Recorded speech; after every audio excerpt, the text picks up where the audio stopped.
which contained about 2,000 of my 4,000 or 5,000 volumes of research material. And it's a nice place. I can always find something interesting in that bookshelf.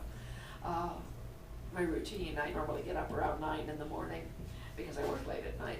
And I'll stumble around and answer email and get a Diet Coke for breakfast. And around 10:30, I'm allergic to coffee, so I have to drink cold caffeine. Around 10:30 or 11, I'm compost medicine enough to begin writing. So I'll work for an hour or so before lunch to get a foothold on what I'm doing for the day. When my husband comes home for lunch, maybe after lunch, I'll write for another hour, depending on whether it's early in the book or midway. And then I go out and run household errands, take the dog to the vet, do the dry cleaning, whatever.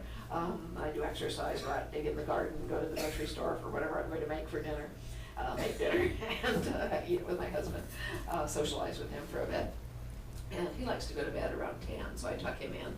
And then I go, everybody laughs when I say that. Really, I do. Anyway, then I go lie down on the couch with a book, which could be either research or recreation.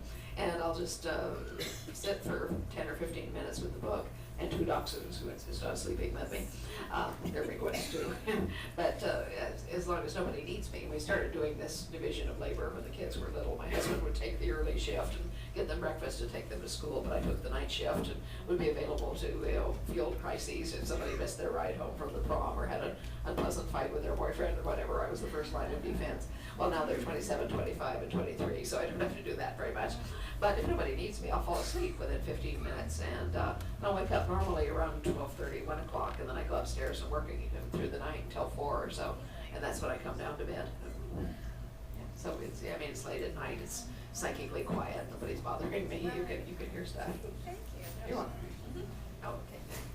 Would you be willing to tell us anything about the title of this last book? Would I be willing to tell you anything about the title of this last book, An Echo in the Bone? Yeah, okay, well, titles, I'm not sure where titles come from exactly. Some of them just pop up immediately. I knew about Voyager, I knew what that was called before I began writing it. I know about the next Lord John book, it's called Lord John and the Scottish Prisoner, though I don't know anything else about it, except that it's a story told in 2 viewpoints, shifting back and forth. And so it's basically a John and Jamie book, it's between the 2 of them. As you can tell from what happened at the end of Brotherhood of the Blade, it's kind of got to be that way.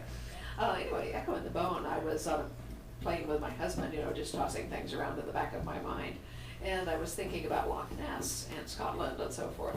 Well, one of the explanations for the Loch Ness Monster is that it is in fact a standing wave. That's when you have a motorboat or something driving down the middle of the loch. It sends out a wave which rebounds off both shores. If those waves cross so that the amplitudes overlap, you get a standing wave which just stays in the water for a long time and is sort of serpentine.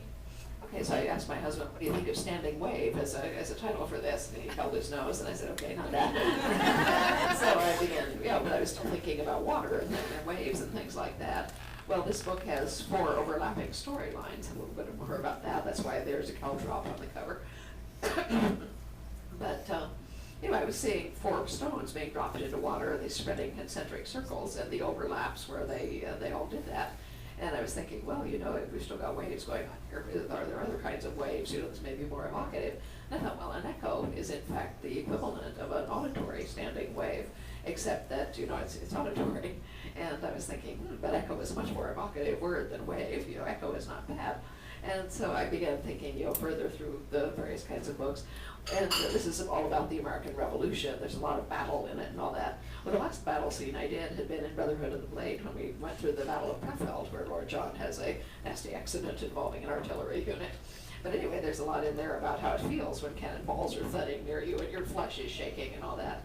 And I began to think, of the echo of the big guns, shaking your flesh and all that. And I said, what do you think about this to my husband? I said, echo in the flesh, the idea of being cannonaded on a field. And he said, well, it's a great image. He said, echo in the flesh sounds kind of butcherous, though. And I said, very good point. Yeah, echo in the blood. And he said, well, that's good, but it sounds like a mystery. I said, okay, echo in the bone, because you would feel that in your bones. And he liked that one. I like that one. It's euphonious. It's got the 4-letter thing with an O in the second position, or an O in it, and it's got echoes. It's a sort of title that's good on its own, but when you start to look at it, it has a lot of layered meanings. because you have the genetic echoes that run through this book, and you have echoes of the earlier books also running through it. This is a very intricate book. It's probably my best engineered one. And my German translator adores it. She thinks it's absolutely the best one I've written, so that's always very flattering. Yeah. So it was because there are 4 storylines that I wanted to ask you if your writing process has changed since you began. It sounds almost as if it was organic from the beginning, Yeah. but to engineer something like that, so I wondered if you used something. Oh, has my writing process changed since the beginning? Well, no, it really hasn't, though I think I've gotten more sophisticated in the use of it. What I need to write on any given day is what I call a kernel, which is a very vivid image or a line of dialogue, anything I can sense very concretely. And so I write that down as best I can in a line or two. And I sit there to stare at it, and I take words out, and I put them back, and I put in a clause, and think, no, that's not right, and I put in another one, I think, no, I want them both, but this way. Anyway, I go back and forth, and I fiddle. I'm very slow. I'm not the sort of writer who can, plop things down in a draft and then go back and polish them. I cannot leave something alone if it's not right. And so I work backward and forward from this little kernel. And meanwhile, my brain is kicking up questions for the compost heap back there. And I'm thinking, how is the light falling? What time of day is it? Is that a leaf that I saw brush past the window? Oh, no, it's snow. I hear the rasp on the window pane. Why is the window open if it's winter? Oh, somebody's looking out. Who is that? And if it's winter, there must be a fire. Do I feel a fire? Yes, it's over there. There's a dog. Whose dog is that? And it begins to take shape that way. And so I go forward and forward and backward, and I will have been over a scene literally hundreds of times by the time that it's done. But then it's done, I don't touch it again until it joins up with another scene and gets assembled into one of the larger pieces of the book. Because at that point, I will have been sort of developing a mental historical timeline. I don't actually write down anything except the book itself. If I kept notes, I would forget everything. But if I see something, I can crystallize it as a visual metaphor, and then I never forget it. But I will have been inventing or finding this historical timeline that is the backbone of the book. And by the time I have several large chunks, I can line these up in rough chronological order. And at this point, usually I can tell, well, this has to take place after this one, and this takes place during this particular battle, which was at this time of year. Therefore, this, which contains a scene that I wrote thinking it was the spring, it actually takes place in the fall. So I'll just go through and change the color of the leaves, but the scene itself will not change it anyway.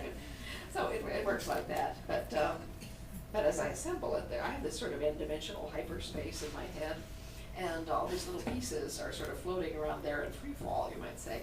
And eventually they begin to agglomerate. I'll write something and think, oh, this explains why that happened. So it has to go in front there. And now that I see this bigger piece, I see that this has to happen next, so I can write that. And so I get bigger and bigger pieces. I can only describe this in metaphorical terms. But it's sort of like you're standing on an ocean shore and you're looking out over this vast featureless sea. Well, far out, you see this little volcano popping up and steam spewing out and sparks rolling down and hissing in the water.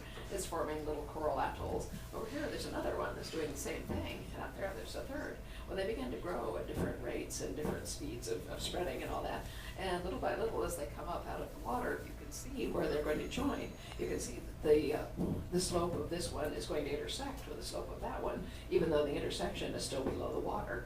So in fact, what I'm doing is raising a continent, and by the time I've got it all up, no really, it's just about that much work. And so it takes me 3 or 4 years. And by the time I've got it up all the way, I have, foothills and towering peaks. And I still have a lot of water in the streams and creeks and lakes, the low points of the novel. And this is where the ambiguities and the thematic material of the book lies, under the water. The idea is that if a reader leans over and looks into that water, they should see their own face looking back. Oh, right there. Okay, sure.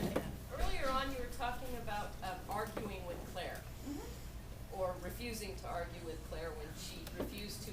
That was a very wise decision on my part. Are there any other characters